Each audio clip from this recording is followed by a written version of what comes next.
Okay. So with that, thank you very much, Tim, for coming to share on concept five. If you could come in and share for 20, 25 minutes or however long you feel comfortable. Thanks very much. Very good. And if you can unshare the screen so that people's pictures get a bit bigger. Oh, that's it. Lots of lovely faces. Very good. Tim, alcoholic member of Al-Anon. I'm going to cover some um, technical points about concept five. It's a good essay. It's all excerpts from Bill W.'s essay, but it's basically one of Bill's splurges, and I want to give a bit of structure to concept five, and then I'll do some practical worked examples and some experience over the years. So first of all, as with several of the concepts, this concept is an unhappy marriage between two really rather different situations, which have been bundled under this heading of right of appeal. Now, right of appeal actually conceals two separate things. The first thing is right of appeal proper. That's where the majority votes in favor of something, and you're in the minority, and you think, "Oh, this is something wrong here." The second thing bundled into this is right of petition, and that's when you've got a personal grievance. Now, going to the first one, this right of appeal, which reflects the minority opinion. What you can do if you think that, and this it's not just whenever you're in the minority, you say concept five and start to sort of squawk about um, your views. That there's a restriction in the essay. It says when the minority feel a majority to be in considerable error. That's not every single time I disagree with the majority. There's got to be it's narrower than that. So almost every time I'm in the minority, I get to keep my mouth entirely shut. Only if I think there's a considerable error. So not just a difference of views or a difference of values, but an error which is different than a difference in values. Then I can file a report. Um, very exceptionally, minority reports can go to be presented to conference, and those are vanishingly rare. Um, some principles on this. The reason why this is uh, a helpful thing to have is that, first of all, the minority can be right. The fact that a majority has voted for something doesn't mean they're factually correct and so on. And the values are indeed the best values to hold.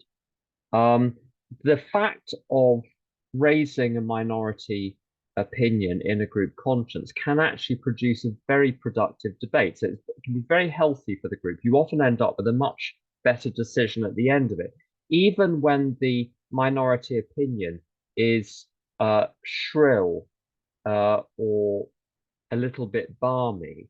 The discussion ends up finding a way to incorporate the good elements of that opinion into the final decision so that the proposal will often be adjusted to try to bring as many people into the fold as possible. Um, with the grievance side of things, there's right of petition. Um, what the reading says is that this should be exercised seldom. So this is not something whenever I've got the hump about something, uh, I'm to raise some sort of grievance. Uh, the grounds it gives is unnecessary and unfair personal domination. So it can be domination of someone by the group, or domination by someone who is a delegate, or let's say you might feel on a national subcommittee that you're being very ill treated by the board member. And that is the sort of situation. There is one example from an intergroup, which I'll come to later, where the person felt personally treated unfairly. But again, these are very rare situations. The value in the concept, I think, lies in the availability of these two forms of redress, which means it's always in the back of your mind. You can't just ride roughshod over the minority. You can't just ride roughshod over individuals because they're going to have a comeback. So you've got to watch yourself. And I think that fact keeps people in the back of their mind in check. And also some very important principles which are really behind this, which concept 5 is upholding. It's the two core principles of tradition 3. If you want to be an AA member, and so with the other fellowships, you can be, and no conformity of belief or action is required. So AA has to find a way to accommodate all of its members and their views one way or another.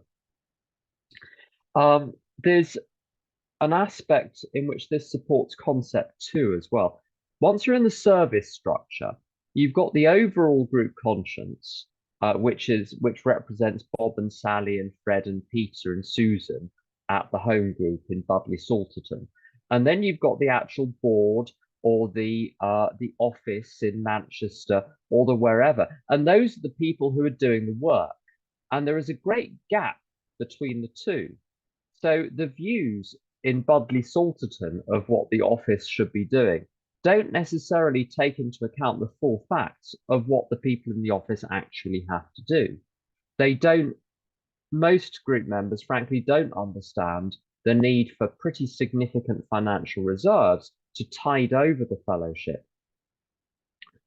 For instance, when COVID hit and the physical meetings disappeared, group contributions dropped, and the charity which runs the offices could have folded if it didn't have massive reserves to enable it to run for a couple of years until people got used to it, the new way of things, and there were different methods of fundraising were found from within the fellowship, different ways of communicating the financial needs of the offices. So there's a good example of where people will look at the accounts and say, well, this is wrong. They're sitting on all this money as if the behinds of the General Service Board are somehow being heated by this huge pile of money, that they're getting something out of it by sitting on it. People say sitting on it. They're not, they're holding it on behalf of us as custodians. So it's a good example of where the knowledge of the grassroots of AA can be quite a long way from the reality at the coalface of the work that's being carried out. What this means is the people who are actually doing the work sometimes have to push back against the group conscience. This can happen in a group situation as well, where the people who are actually doing the work need to point out that some decision which is being made by the group is actually creating huge amounts of unnecessary work, for instance, for them, that people's ideas are simply inoperable in practice. Also, I think the essay is very interesting on the general question of democracy. Many years ago, in one of the countries in Europe, there was a very big vote which everyone got very upset about. And the vote went sort of 50 point something versus 49 point something. So the 50 point something won. And people were shouting, it's democracy. So very good. It's a view. Now, the notion there is first past the post. If you're a simple majority, that's the majority. So if you've got 50%, 51%, you're the majority. You're now in charge of everything. Everyone else can go and do whatever they want. But we're doing this. Now, I have no opinion on outside matters and what is right or wrong there, but the AA view of democracy is much more nuanced than that. First of all, our basic majority is not a simple majority, it's a 2/3 majority, which is radically different.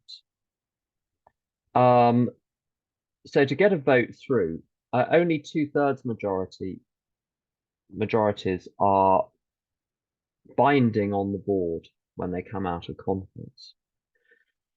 You can have something under 2/3 only if there's a situation which commands immediate response and you can't get to 2/3, but even then it's not binding. But the tradition, and I've seen this in practice, is you're not done in committee at conference until you've really got everyone in the room on board with the proposal that you're going to present, the recommendation you're going to present to the whole plenary session conference. It's not just a matter of getting 2/3 of the room behind you and then bugger the rest. You want to find a way to incorporate everyone's views. Now, there's usually one on any committee who is just they stick their stick in the mud and they hold on to it and nothing is going to move them. Sometimes everyone is amenable and there's a way of finding a compromise. So the ultimate objective is substantial unanimity. The way to proceed, therefore, is to proceed in such a way that you've already taken into account the minority, so that this issue of a minority report, this declaration of a minority opinion, really is the absolute in extremis solution where everything else fails. It's not the go-to. If it's becoming the go-to, there is something wrong in the decision-making process. I'm going to look at some specific examples of where concept 5, well, actually a couple of examples of how it works well. With personal grievance, I've had, when on a national subcommittee, a quiet word with the board member to say, look, what the rest of the board are doing about this particular matter is unfair on the people on this committee. Can you sort this out? So rather than creating a great big public furore and making enemies, I found a way of exercising the principles, practicing the principles of concept 5, but without losing friends, without losing the working relationship, because that's always the ideal way of going about it. With the minority opinion, I think London Region North, I think this is a safe time to mention. I'm not going to mention specifics when it comes to the more contentious things. But London Region North, when there was something which was contentious, they would often say, is there a minority view? So once you had a vote and it went 80-20 or 90-10, they'd say, is there a, does the minority want to say anything else? And this keeps, this oxygen given to the minority keeps the discussion civil. And if they say we have nothing more to add, you're now confident as a region that the decision arrived at is one that people are comfortable, they can live with it, even if they don't necessarily all like it. I think it's a very, very healthy thing to do.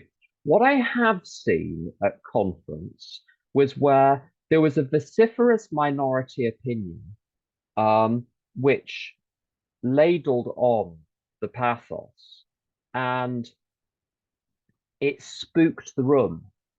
So one thing I happen to know about clinical trials on sort of hamsters or something is the protocols will talk about what happens if one of the hamsters gets spooked, the whole room gets, they all just sort of freeze up, or is it guinea pigs? One of the two, they freeze up.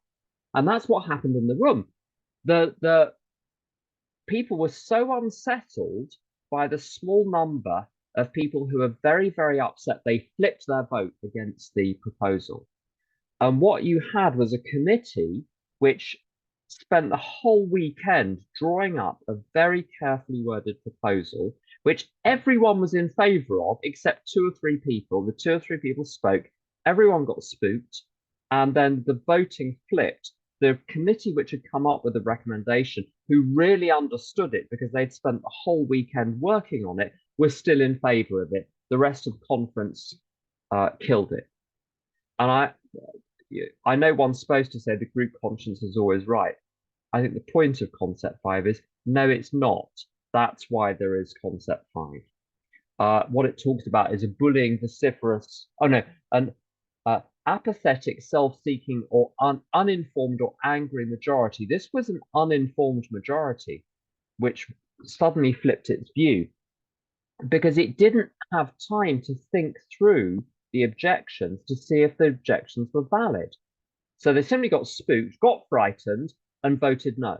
But there was no real thought, and there was no minority opinion against the original minority opinion. But the thing is, this was a vote against something. So the ideas there was the possibility in the future for those ideas to come back. You have to wait 3 years, but then it can be brought into the room. The personal grievance thing is a very, very difficult thing.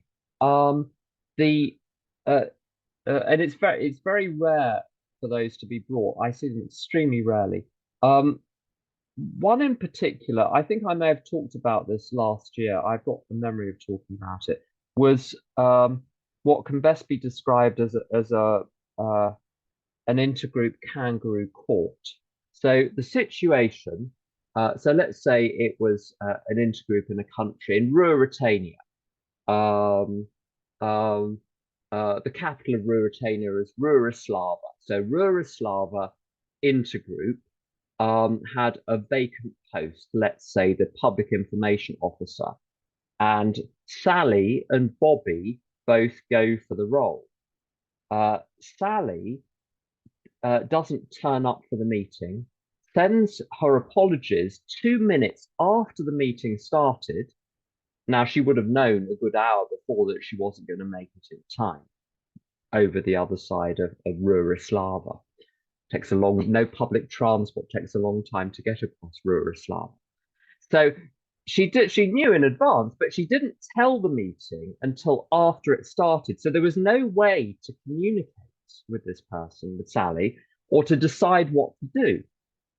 And so the chair, the chair of the intergroup, what they did, they said, well, we've got an election today. We've got 2 candidates.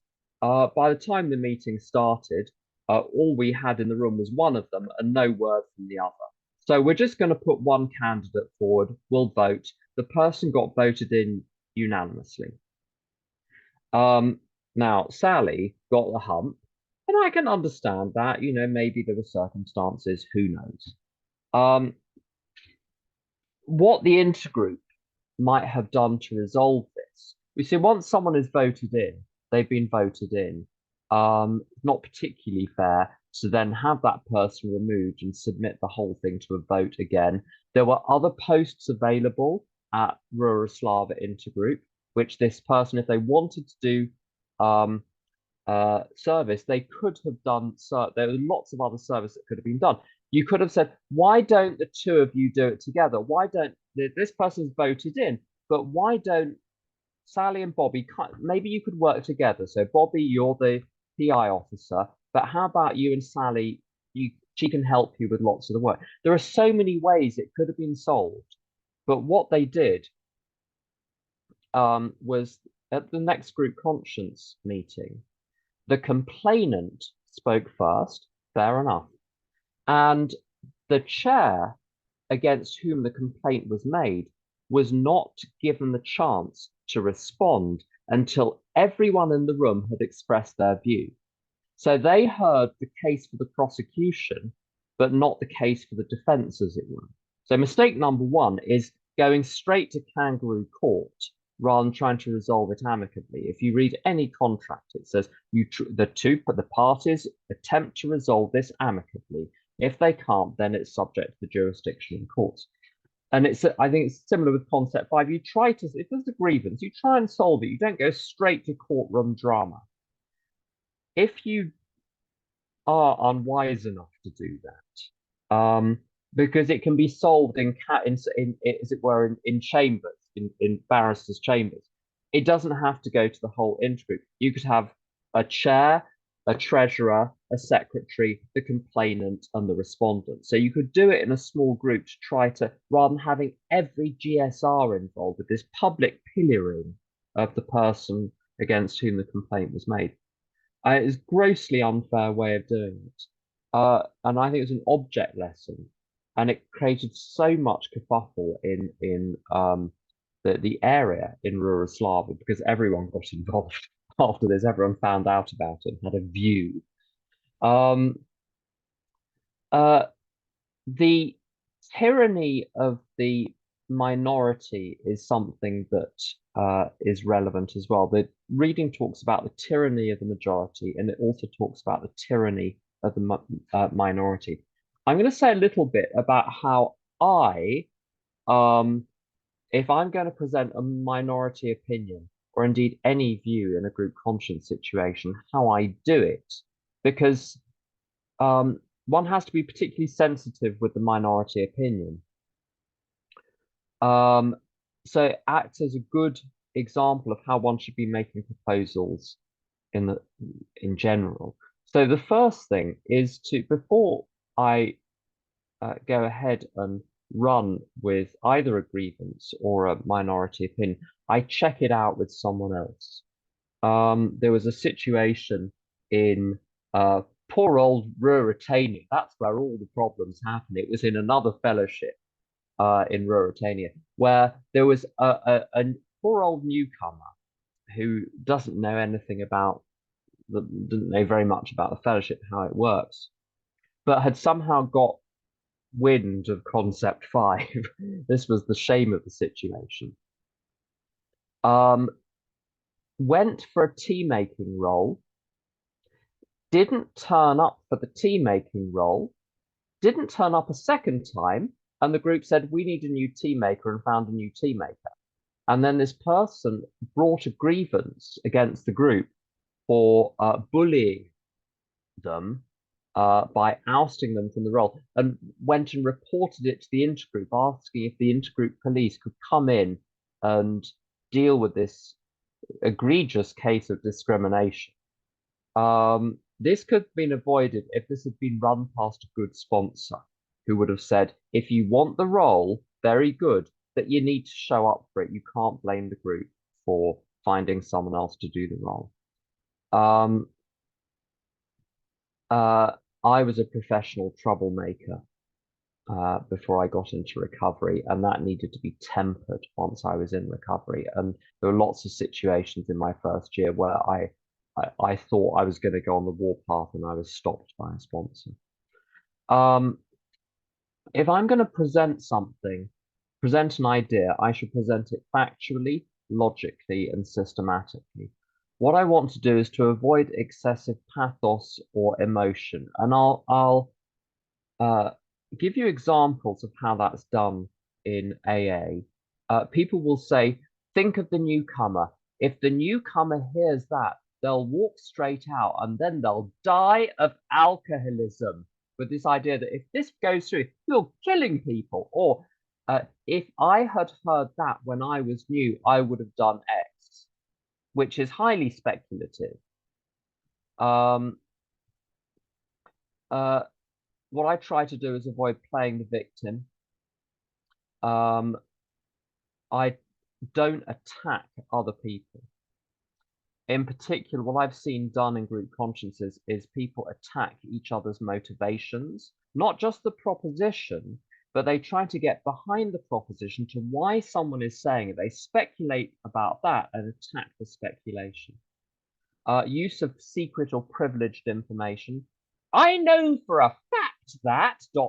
That's how it usually starts. Bringing in what happened in other groups is another way of doing it. And ungrounded accusations of prejudice. I've seen that happen in order to try to push a point. You accuse the other side of being prejudiced in this way or that way. Even if one's right, it's not the way to conduct things. There's always a way of handling it based on substantive assessment of the matter at hand. The other thing to avoid as well, and I've seen this happen I visited Ruroslava, the meetings in Ruroslava many times, and at one of them there was a very contentious group conscience, and Bohuslav, let's call him Bohuslav, was very, very upset at what the group was about to do, and there was crying and screaming and shouting and running back, and then everyone ran out after Bohuslav to see if he was okay. Then he was brought back, still weeping, and Bohuslav was sober for many years, and it killed because everyone was so frightened at what had happened because of this very, very extreme emotional reaction, completely out of proportion to the situation, that the proposal was killed, and it caused major problems in the group. So I felt like exploding in group consciences.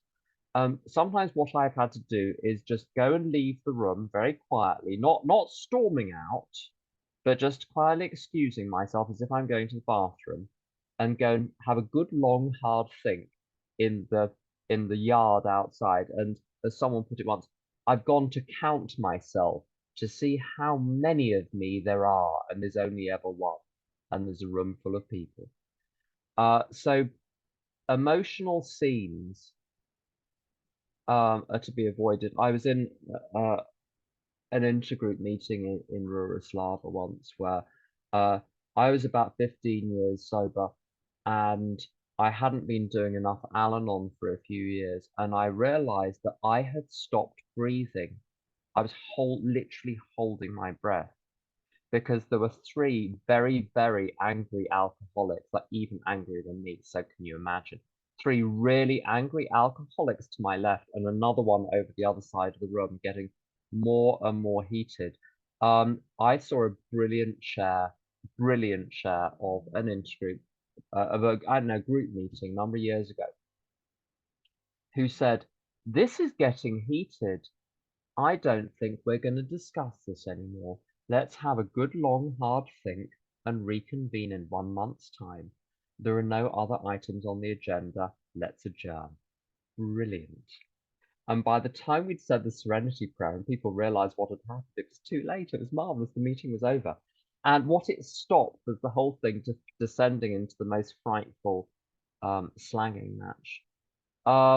Other things which it's helpful to avoid is threat and ultimatum when presenting a minority view, and also invoking or bringing in external religions, belief systems, ideologies. If the ideology is not one which is universally accepted, like the principle of democracy or being nice to people, if it's political, if it's religious, keep it out and find a way of getting something done properly without invoking these outside things, because you're only going to cause contention. So that's how tradition 10 folds into concept 5.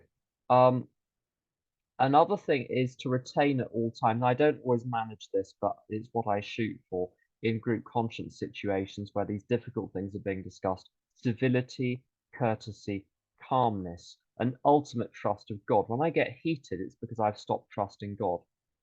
I'm to rely on my argument, its propositional content being compelling. If I present the argument and the room doesn't buy it, I'm done. This is not a sign to re-explain it like people are stupid. Say it once. If it's a good idea, enough other people will pick up on it to press the idea if it needs to be pressed. I don't need to press an idea. I have to trust the group there. If something doesn't go my way, I'm barred from bringing it up for 3 years. That's what the conference does. I think it's a really good. Sometimes you see bullying happening in AA by people bringing up the same thing again and again and again until the group says yes, merely to avoid the monthly group consciences or the weekly group consciences. What else? And I've seen groups as well go with something that people are uncomfortable with because they're frightened by someone who won't stop shouting and won't stop complaining. That's the tyranny of the minority. The diffusing mechanism is to get people to put their views in writing, circulate the views in anonymized forms, and come back in 1 month's time. That's the best way to handle. If it gets heated, that's the best way to handle it. When I've got a minority view, to go in and actually listen to people's responses to my minority view and be willing to change my view if the responses that come back are reasonable, not going and say, I'm going to pursue this until I get my own. That self will run right. And then being able to accept the actual outcome with grace. Accepting it with grace can mean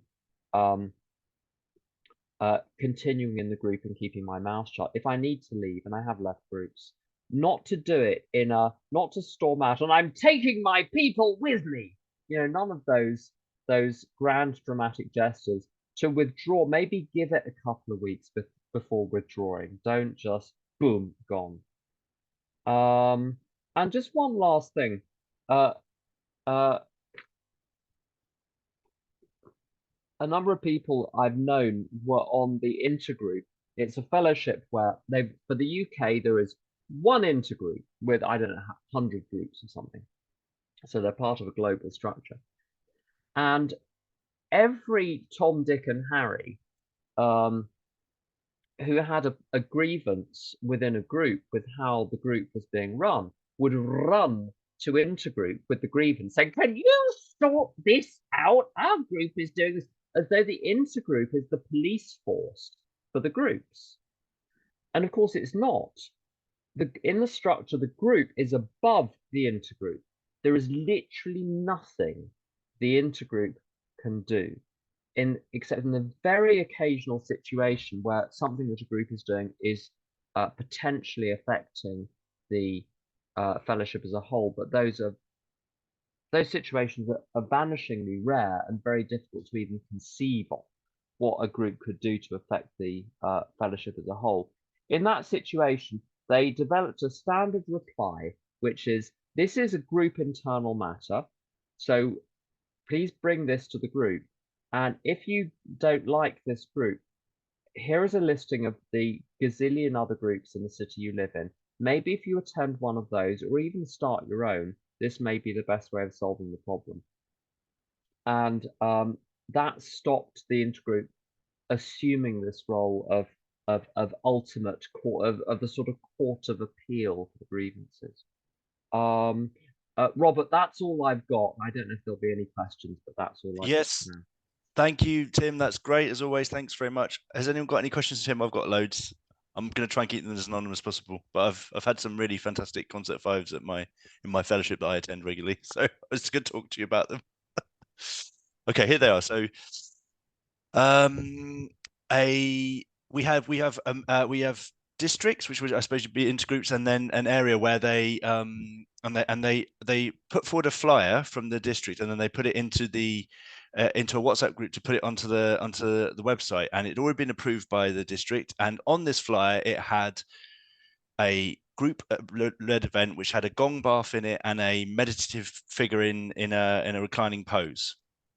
And this was all happening on a WhatsApp group, and there was a substantial a vocal minority who did not want to put this, although the majority of people did want to put this on the website. They didn't want to put this on the website because they said it was linking directly with a religion and it was implying affiliation. And there was a big argument in the group, and then eventually someone from area went to the church of this group and said, "This is an event that's happening on sanctified ground. This is not a Christian thing. What's going on?" And then we had the group that felt aggrieved come to area with a concept 5 statement saying, "Why have you gone out of the way to do this?" And also we had the original members saying, who were complaining about the figure in pose and the gong bath being on the website, complaining about that. So what do you take? And then we had two opposing concept 5 statements about that. So how would you handle a situation like that? There's a lot in there. There's a lot. I was talking to my other half about relationships. We've been together 20 years.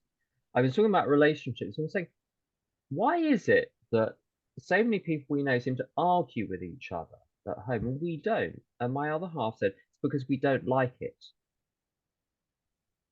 And the trouble is with disputes within the fellowship, unless people want peace, they're not going to get it. The reason the dispute is happening is because at some level people don't want peace. I had a situation in, and I think this is long ago enough. This was London, London region as it was. It took over 20 years ago. But it's split now into two. And I did a poster, and it's remarkable. I even had the idea now. I really wasn't thinking. I doctored a picture of the Kitchener poster from 1915. Your country needs you. The conscription, not conscription. It was before they brought in conscription. They tried to encourage people to join the army, and it was your region needs you. And one of the intergroups got very upset about it, and we thought we can fight this, or we can just drop it. So we did a really boring poster instead, and everyone was happy. You got a poster for an event. If anyone is pissed off about it, change it, because there's no need to piss people off. If you want peace, you can get to it really, really quickly. There are very few situations where it's worth mounting the barricades on. And just one thing about pictures and AA.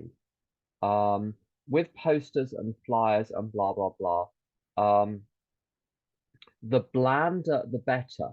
If you got a really good idea about a catchy or a funky or whatever picture, so it's going to piss someone off. So be careful about it.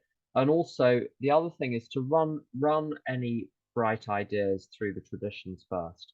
So if you look at tradition 6, affiliation with outside blah blahs, and tradition 10, no opinions on outside matters, something which, and the traditions also talk specifically about politics and sectarian religion. So religious imagery of any sort, steer absolutely clear of it, and religious practices as well. I think if I and others in my home group decided that before the Serenity Prayer we were going to take turns chanting the Rosary, I think that there'd be a little bit of a problem there. I think people would quite rightly object to that. But there's been a habit in AA of we don't do religious things unless it's Buddhist, and that's fine.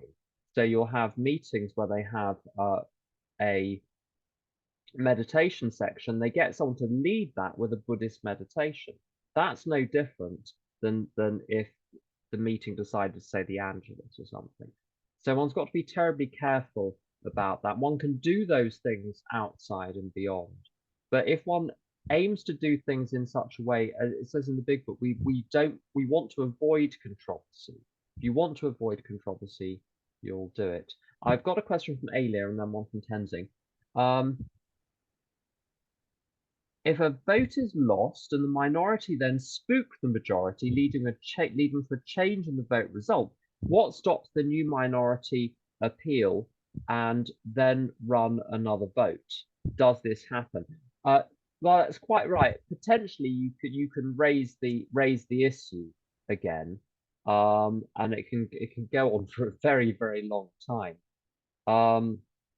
At conference on this occasion, I think someone in the committee which had made the recommendation voiced a minority opinion and said, we've been working all weekend on this. We've already addressed the concerns that this other member had in the way we generated the recommendation.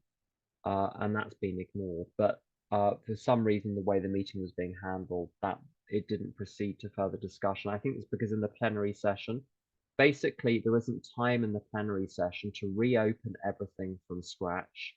There's so much to get through. If something looks as though it's going to be unlikely to make the 2/3 majority required, they just kill it. And at this point, it had, what, 15%, 20% in favour. It was never going to get to 2/3. So that's what happened there. Tenzing. Yeah, hi. I was wondering, thank you for the meeting and the talk. I was thinking about something that happened with my position at my region, and I'm not entirely sure this is correct, but is there a situation, have you seen situations where minority opinions have clashed with people's jobs, basically? So what one service position entails and is kind of like allows for kind of a space of responsibility and to do your thing, and then somebody basically says this is not right. Yeah. I'm not sure I quite follow. Can you elaborate slightly? Yeah, sorry, I'm being very vague. I'm the editor for a newsletter and website of my region, and I was given authority to do my job in a certain way. And yeah, I was called out at the most recent regional assembly by someone who wasn't happy with how I was doing or a decision I made. And wondering whether that is a kind of clash. Yeah, but okay, I've got the situation. Yes, this is that's a very common. I'm glad you raised this. This is a very common problem. And the dynamic is this: someone is given a job to do, and under concept 3, they should have right of decision about how to discharge those duties. So it's the job of let's say it's a region, it's the job of Northern Ruritania region to say to the editor, this is what we want you to produce. These are the parameters. These are the basic guidelines. As long as you operate within that, you're good. And then you have to just trust what the person does. And they're going to be gone in 2 years anyway, or 3 years, and then you'll have someone else and then a different stuff. So you choose the person that you trust. So my other half says about relationships, either you trust the person or you don't. If you don't trust the person, they shouldn't even be in the role, frankly. And there are mechanisms in concept 3. There's, what is it? Reorganization, redirection, censure, and replacement. So there are mechanisms in the structure for that. Now, the difficulty, what happens sometimes, and this is not well understood in the service structure, in my view, my experience. Just because one person has a minority view and expresses it doesn't mean that needs to be solved. It can just hang there and be noted. And a good chair will say that your objection has been noted. Very good. Let's go on to the next point. Now, if the room takes it up and everyone says, you know what, mate, thank you for your work, but this really is out of order, and the whole room agrees with the minority of it, that's when it should be actioned. But you don't have to please the minority. You have to hear them. And there's a fundamental difference between those two. And what would happen, I've noticed in a subcommittee situation, I was on a subcommittee which went to the board, which reported, of course, to the board, because we had a board member, and we produced posters amongst other things. And the posters were in a particular discipline where we had special expertise. We had a lot of experience going back many years. People had personal professional experience in this domain.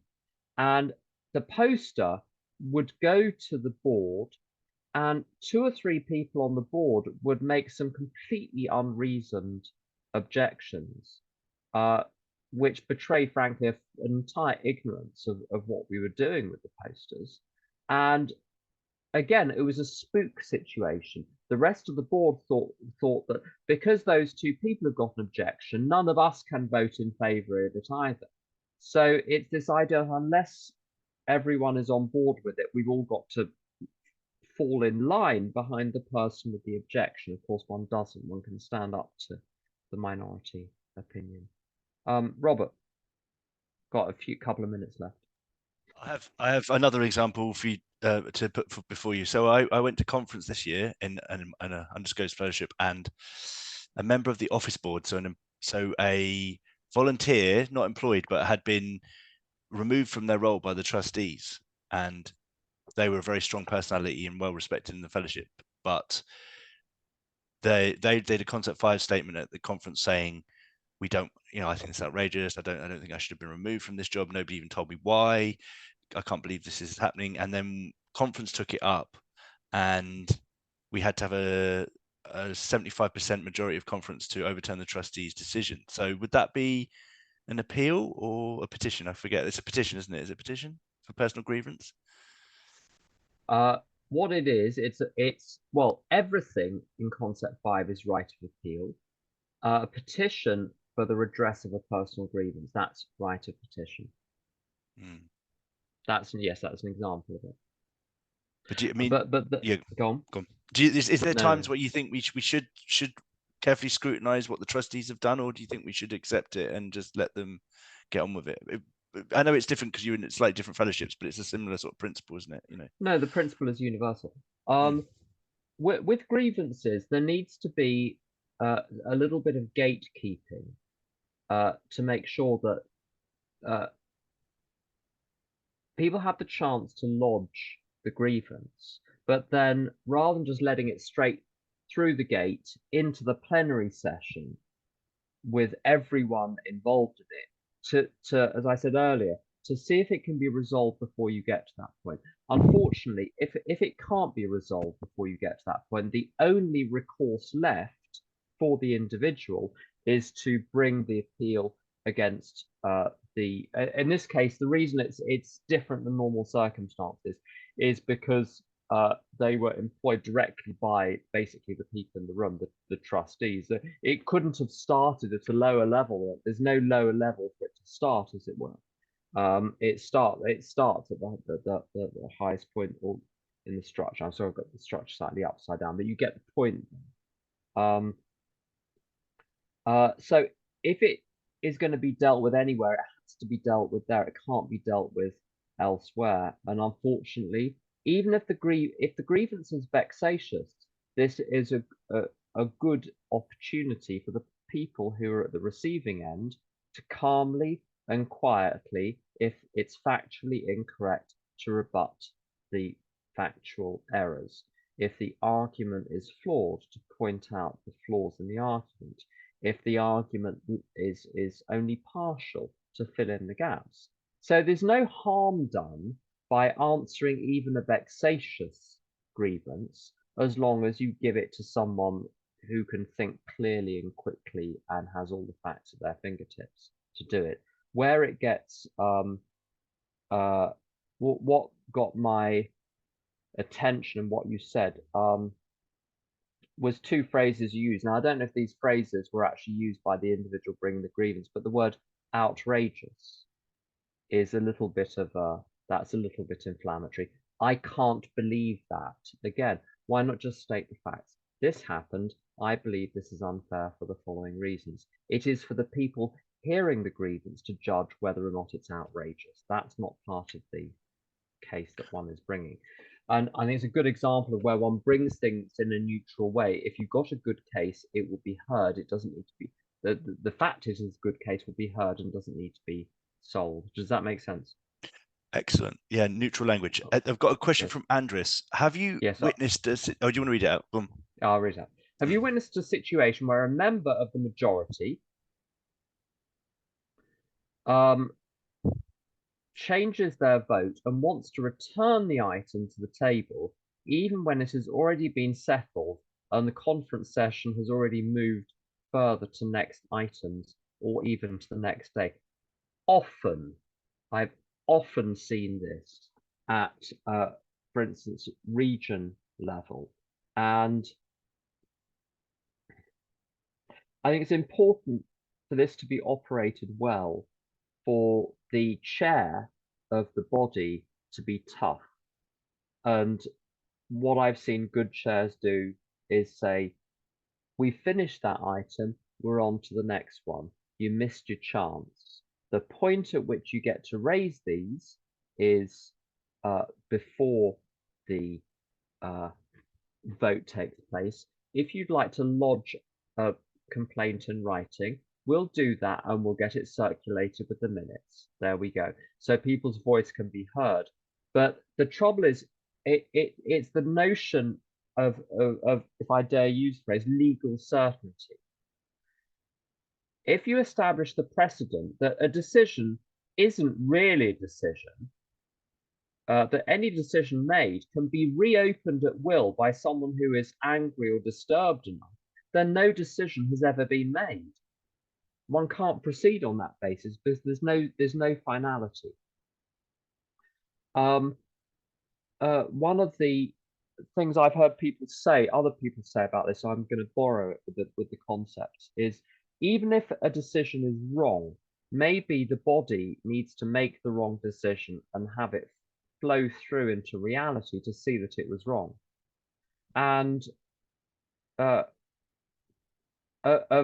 all of the dreadful predictions that I've ever heard over the years, if we vote for this, it'll be the end of AA, and it never is. It never. People's fears about what will happen if something goes through, they're very rarely well founded, and that's what the reality allows things to blow over automatically. We've got 30 seconds. You've got 30 seconds, yeah. Robert.